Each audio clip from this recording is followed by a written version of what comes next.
รู้ไหมครับเสียงสัญญาณไฟฉุกเฉินอันนี้เป็นของรถรุ่นไหน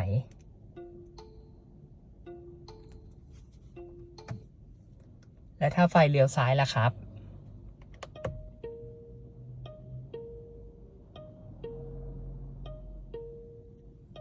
เลี้ยวขวา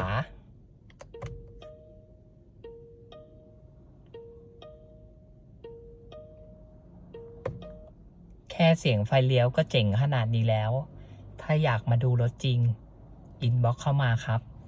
เดี๋ยวเราจะมีรถทดลองขับให้กับลูกค้าได้ชมกัน